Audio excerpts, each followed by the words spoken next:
नमस्कार दोस्तों। दिल्ली के मुख्यमंत्री अरविंद केजरीवाल को मुख्यमंत्री पद से हटाने के लिए दिल्ली हाईकोर्ट में और एक याचिका दायर की गई। ये याचिका हिंदू के राष्ट्र अध्यक्ष विष्णु गुप्ता ने दायर की है। याचिकाकर्ता ने अपने हल्फनामे में कहा है कि संविधान में ये कहीं भी लिखा हुआ नहीं है कि कोई भी मुख्यमंत्री पद पर बने रह सकता है जब वो ईडी कस्टडी में या फिर कस्टडी में या फिर जेल में हो।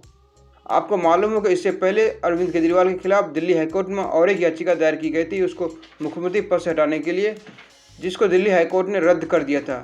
हाईकोर्ट ने यह कहते हुए इस याचिका को खारिज कर दिया था कि यह मामला एग्जीक्यूटिव का है, जुडिशरी इसमें इंटरफेयर नहीं कर सकता। साथ ही दिल्ली हाईकोर्ट ने कहा था कि ये मामला दिल्ली के लेफ्टिनेंट जनरल वीके सक्सेना के अंदर में है, वो इसको देख रहे हैं, इसलिए वो इस पर इंटरफेयर नहीं कर सकते हैं।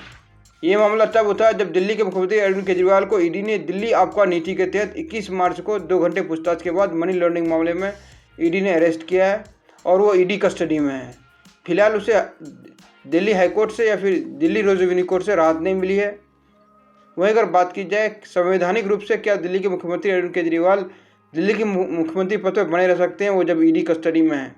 अगर संविधान की बात की जाए तो संवैधानिक रूप से ये मुख्यमंत्री पद पर बने रह सकते हैं, क्योंकि संविधान में कहा गया है कि कोई भी शख्स जिसको 2 साल या उससे ऊपर की सज़ा होती है उस केस में उसकी मेंबरशिप चली जाती है, वो जिस हाउस से होते हैं।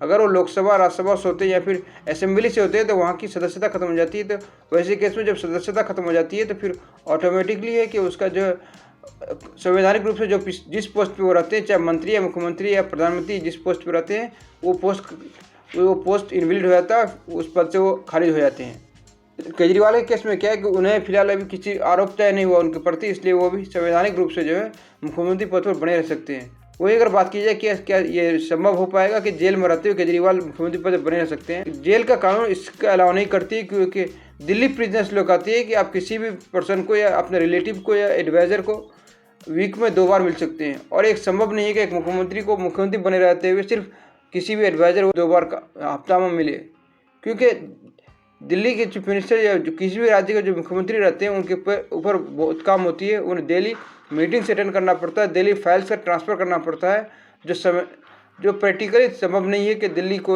के किसी भी जेल से हो सकता है। ऐसा नहीं कि संभव नहीं है, ये पॉसिबल हो सकता है 2 ही केस में। चाहे इसके लिए कोर्ट से ऑर्डर लेना पड़ सकता है जिसके तहत उन्हें स्पेशल परमिशन दिया जाएगा, कि कुछ एक्सेप्शन दिया जाएगा जेल के कानून में, या फिर दूसरा हो सकता है दिल्ली के लेफ्टिनेंट जनरल करा सकते हैं, क्योंकि दिल्ली के लेफ्टिनेंट गवर्नर के पास एक पावर होती है जिसके तहत वो किसी भी घर को जेल में कन्वर्ट कर सकते हैं। तो वैसे हालात में क्या है कि वो किसी घर को जेल में कन्वर्ट कर सकते हैं और उसमें केजरीवाल रह करके मुख्यमंत्री पद पर बने रह सकते हैं, जो संभव नहीं है, क्योंकि दिल्ली गवर्नर ने पहले ही इस बात को क्लियर कर दिया है कि दिल्ली का मुख्यमंत्री जेल से नहीं चलेगा। उन्होंने इस बात को क्लियरली कह दिया था एक न्यूज़ समिट को संबोधित करते हुए।